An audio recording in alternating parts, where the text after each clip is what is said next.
Assalamualaikum warahmatullahi wabarakatuh. Perkenalkan, saya Priska Rahmawati. Di sini saya akan menjelaskan mengenai permintaan agregat. Nah, permintaan agregat itu apa? Dalam ekonomi makro, permintaan agregat adalah permintaan total untuk barang dan jasa akhir dalam suatu perekonomian pada waktu tertentu. Jadi, secara singkatnya, permintaan agregat adalah total barang dan jasa akhir dalam suatu perekonomian pada waktu tertentu. Baik, kemudian saya akan menjelaskan tentang kurva permintaan agregat. Nah, kurva permintaan agregat ini menjelaskan tentang jumlah permintaan atas barang dan jasa dalam suatu perekonomian pada kurun waktu tertentu. Bisa dilihat gambar kurvanya, grafiknya, itu terdapat tingkat harga, kemudian jumlah output. Kemudian dilihat terdapat kurvanya itu miring ke bawah atau menuju slope negatif. Pada tingkat harga P1, jumlah output yang diminta sebanyak Y1. Kemudian ketika jumlah harga P1 turun menjadi P2, jumlah output yang diminta menjadi sebanyak Y2. Jadi dapat disimpulkan bahwa ketika harga meningkat, maka jumlah output yang diminta itu menurun. Dan kemudian ketika jumlah tingkat harga itu turun, maka jumlah output yang diminta itu semakin bertambah. Begitu. Kemudian yang mempengaruhi kurva permintaan agregat itu apa saja? Yang pertama adalah konsumsi atau C. Konsumsi ini adalah pengeluaran rumah tangga untuk barang dan jasa. Kemudian I atau investasi. Investasi ini adalah pembelian barang dan jasa oleh bisnis. Kemudian G, government atau pemerintah. Nah, pemerintah ini variabel eksogen karena tidak memengaruhi keputusan pengeluaran. Kemudian NX atau ekspor neto, yaitu ekspor dikurangi impor. Rumusnya Y sama dengan C plus I plus G plus NX. Kemudian pandangan teori klasik dan teori Keynes tentang permintaan agregat. Dalam teori klasik berpendapat bahwa perekonomian tidaklah dapat kekurangan permintaan agregat.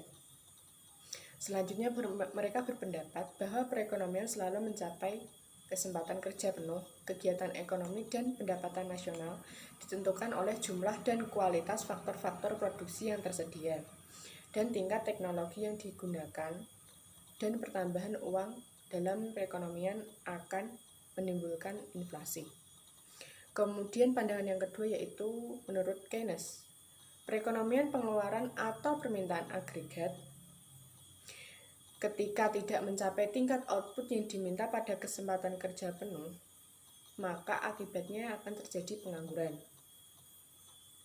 Kemudian pertambahan uang akan mengembangkan kegiatan ekonomi dan meningkatkan pendapatan nasional dan kesempatan kerja, tetapi tidak memengaruhi harga. Peranan pemerintah penting dalam memengaruhi kegiatan ekonomi, yaitu dengan menjalankan kebijakan fiskal dan moneter.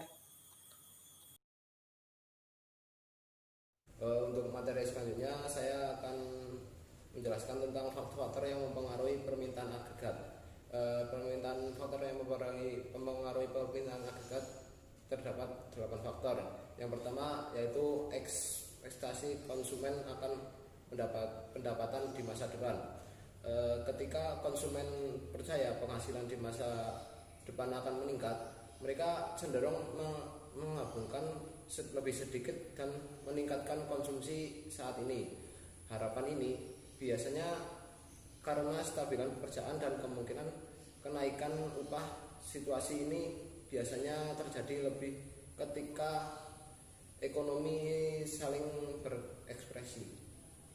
Yang kedua adalah kekayaan konsumen. Selain pendapatan, perubahan dalam pengeluaran saat ini juga dapat dikaitkan dengan perubahan dan kekayaan konsumen. Kekayaan dapat mengambil bentuk saat keuangan seperti saham, obligasi, dan aset real seperti properti dalam tanah, dan jika nilai aset ini naik, konsumen cenderung meningkatkan pengeluaran mereka saat ini dan menabung lebih sedikit. Yang ketiga adalah ekspresi bisnis. Bisnis memudahkan investasi modal. Jika mereka kurang optimis tentang pertumbuhan dan profitabilitas di masa depan, biasanya ini terjadi selama resesi. Dalam situasi ini, permintaan barang lambat sehingga melemahkan prospek penjualan dan keuntungan mereka. Tetapi ketika ekonomi berekspresi, bisnis lebih percaya dan diri tentang prospek penjualan mereka. Permintaan yang kuat meyakinkan mereka untuk mendapatkan keuntungan lebih baik untuk meningkatkan kapasitas produksi. Yang keempat adalah pemanfaatan kapasitas. Pemanfaatan kapasitas mengukur kegiatan kapasitas produksi sehingga digunakan sepenuhnya ketika perusahaan produksi mendekati kapasitas penuh. Mereka perlu memperluas produksi untuk alasan ini mereka akan berinvestasi dalam modal fisik baru. Sebaliknya, kelebihan kapasitas membuat perusahaan memilih sedikit insentif untuk berinvestasi di properti, pabrik, dan peralatan lain. Mereka mengakui akan lebih menguntungkan untuk mengoptimalkan kapasitas produksi saat ini. Selanjutnya, yang kelima adalah tentang kebijakan moneter seperti bunga dan operasi pasar terbuka. Bank sentral memilih beberapa instruksi untuk mempengaruhi perekonomian, termasuk suku bunga kebijakan, operasi pasar, dan persyaratan cadangan. Untuk meningkatkan permintaan agregat, bank sentral akan melonggarkan kebijakan moneter. Kebijakan moneter seperti ekspresif yang akan mengarah pada peningkatan jumlah uang beredar dalam perekonomian, membuat bank sentral memiliki lebih banyak dana untuk dipinjamkan. Peningkatan jumlah uang beredar mendorong turunnya suku bunga dalam perekonomian. Suku bunga yang lebih rendah mengurangi biaya investasi, mengarahkan bisnis untuk membeli barang modal. Di sisi lain, suku bunga yang lebih rendah dan ketersediaan kredit yang lebih besar juga mendorong pengeluaran konsumen untuk barang yang dibeli secara kredit, seperti barang yang tahan lama. Akibatnya konsumsi dan investasi yang lebih tinggi menggeser kurva ke kanan. Yang keenam, kebijakan fiskal seperti pengeluaran pemerintah dan pajak. Pemerintah dapat mempengaruhi permintaan agregat dengan mengubah pengeluaran pemerintah dan pajak. Ini adalah kebijakan ekspresif jika pemerintah meningkatkan pengeluaran atau mendorong pajak. Sebaliknya, mengurangi pengeluaran atau menaikkan pajak adalah kebijakan konstruktif. Mari kita asumsikan pemerintah mendorong tarif pajak yang rendah membuat konsumen membayar lebih sedikit untuk pajak dan memiliki lebih banyak uang untuk belanjanya untuk belanja barang dan jasa. Akibatnya pengeluaran konsumen yang lebih tinggi berkonsumsi untuk menggeser kurva ke kanan. Yang keenam adalah kurs. Prestasi mata uang domestik membuat barang-barang domestik lebih murah bagi orang asing, sehingga meningkatkan permintaan mereka. Ini memacu ekspor. Di sisi lain, depresi juga membuat harga barang impor lebih mahal bagi pemilik domestik. Ini seharusnya mengurangi impor. Akibatnya ekspor neto cenderung meningkat. Terus efek sebaliknya akan terjadi ketika mata uang menguat. Barang domestik akan lebih mahal bagi orang asing dan barang ekspor akan lebih murah bagi konsumen domestik. Terus yang terakhir adalah pertumbuhan ekonomi global. Pertumbuhan ekonomi global yang kuat mendorong lebih banyak permintaan barang dan jasa domestik.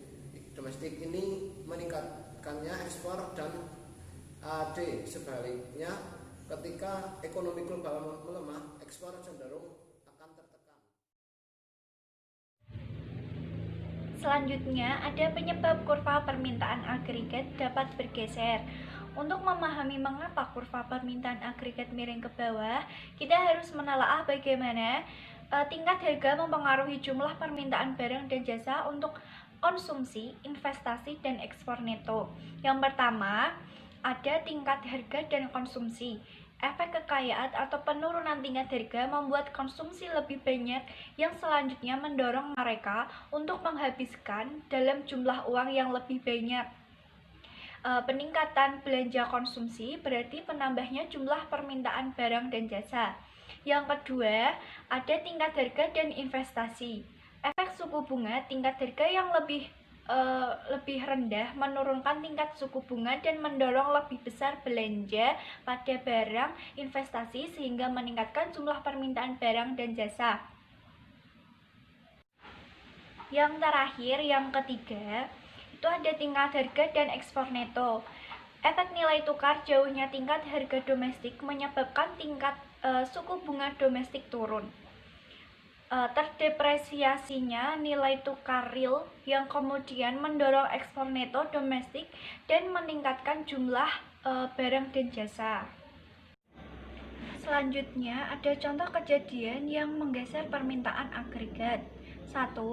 Pergeseran yang timbul dari konsumsi. Kejadian yang membuat konsumen menghabiskan uangnya pada tingkat harga tertentu menggeser kurva permintaan agregat ke kanan, sedangkan kejadian yang membuat konsumen mengurangi pengeluarannya pada tingkat harga tertentu menggeser kurva permintaan agregat ke kiri. Yang kedua, ada penggeseran yang timbul dari investasi. Kejadian yang membuat perusahaan menginvestasikan lebih pada tingkat harga tertentu menggeser kurva permintaan agregat ke kanan, sedangkan kejadian yang membuat perusahaan mengurangi investasi pada tingkat harga tertentu menggeser kurva permintaan agregat ke kiri. Yang ketiga, ada pergeseran yang timbul dari belanja pemerintah. Peningkatan dalam belanja pemerintah terhadap barang dan jasa menggeser kurva permintaan agregat ke kanan, sedangkan penurunan dalam belanja pemerintah terhadap barang dan jasa menggeser permintaan agregat ke kiri. Yang keempat, ada pergeseran yang timbul dari ekspor neto. Kejadian yang meningkatkan belanja atas ekspor neto pada tingkat harga tertentu menggeser kurva permintaan agregat ke kanan, sedangkan kejadian yang mengurangi belanja atas ekspor neto pada harga tertentu menggeser kurva permintaan agregat ke kiri. Lalu ada dampak pergeseran permintaan agregat. Penjelasan dari grafik tersebut yaitu dalam jangka pendek, perekonomian bergerak di sepanjang kurva permintaan agregat jangka pendek awal AS1 yang melaju dari titik A ke titik B. Seiring dengan pergerakan perekonomian dari titik A ke titik B, output jatuh dari Y1 ke Y2 dan tingkat harga jatuh dari P1 ke P2. Tingkat output yang jatuh menandakan bahwa perekonomian terjadi resesi.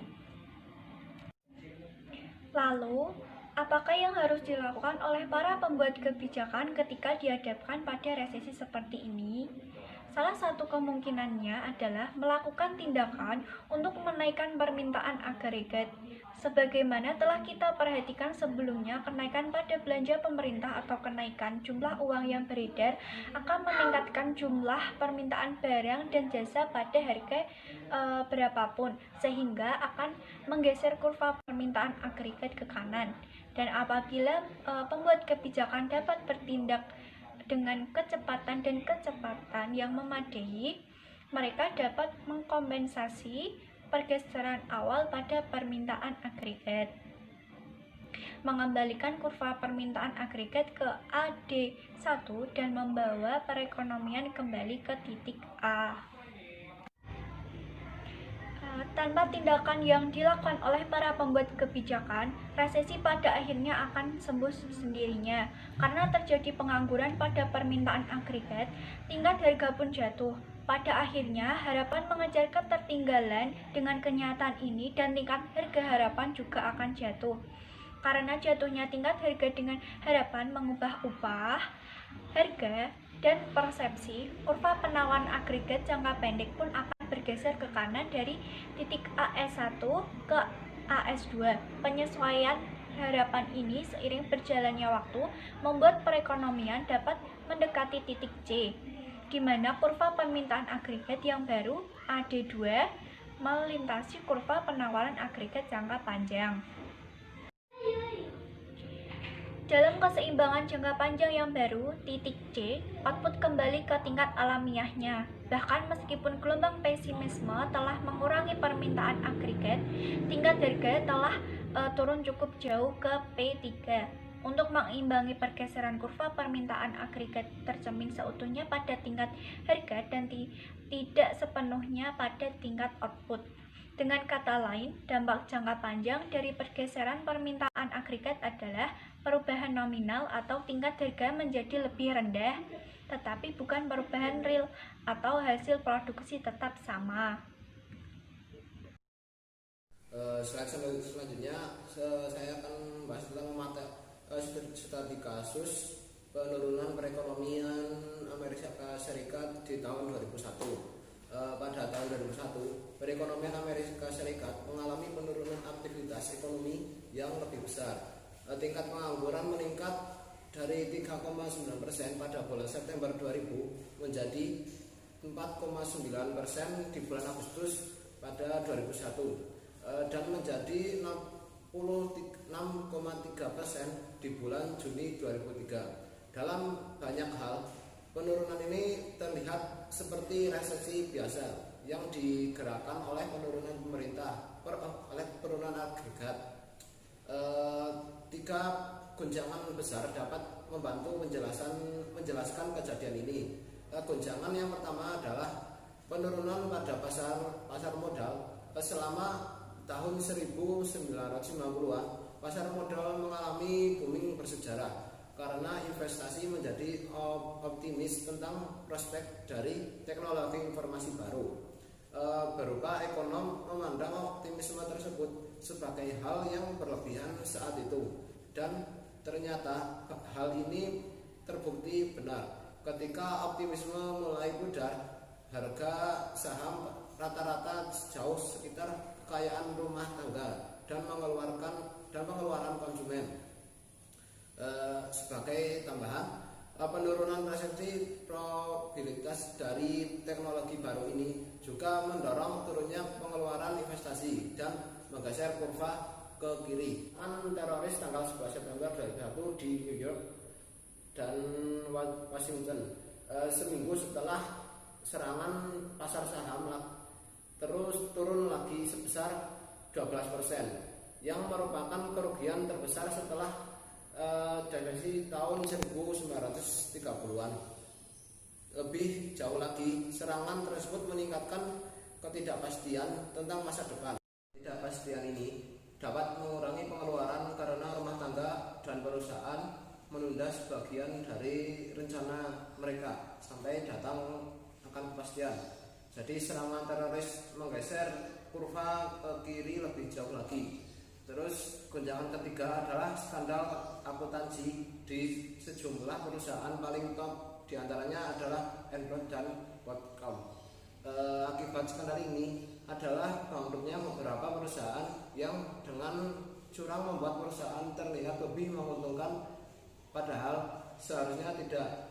Tuntutan kriminal bagi perusahaan yang bertanggung jawab atas tindakan tersebut adalah undang-undang baru yang bertujuan membuat skandal akuntansi yang lebih baik. Kejadian-kejadian ini menekan harga saham dan investasi bisnis. Pergeseran ketiga ke kurva yang ke kiri. Para pembuat kebijakan fiskal dan moneter memberikan respon dengan cepat terhadap kejadian ini. Kongres menyetujui pendorongan pemohonan pajak pada tahun 2001, termasuk pemotongan pajak secepatnya dan pemotongan pajak kedua pada tahun 2003. Salah satu tujuan pemotongan pajak adalah untuk merangsang pengeluaran konsumen. Setelah serangan teroris, Kongres meningkatkan belanja pemerintah dengan mengalokasikan dana untuk membangun kembali New York dan untuk menjadikan industri penerbangan yang sedang terpuruk. Kedua akular fiskal ini menggeser kurva ke kanan. Pada saat yang sama, Fed mengeluarkan kebijakan moneter ekspansif yang menggeser kurva ke kanan. Pertumbuhan uang meningkat dan tingkat bunga jauh lebih tinggi dari sebelumnya. Bunga atas deposito berjangka 3 bulan jatuh dari 6,34% di bulan November 2000 menjadi 3,3% di bulan Agustus 2001. Tepat sebelum serangan teroris. Setelah serangan ini dan skandal yang mengguncang perekonomian, Fed meningkatkan stimulus ekonomi dan tingkat bunga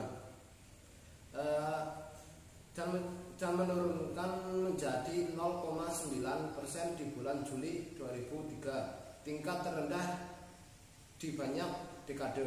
Kebijakan moneter dan kebijakan fiskal Pasioner memperoleh efek yang diharapkan ekonomi tumbuh secepat pada semester 2 2003 dan tetap kuat sehingga 2004. Hingga Juni 2005 tingkat pengangguran turun menjadi 5%. Audio Jungle.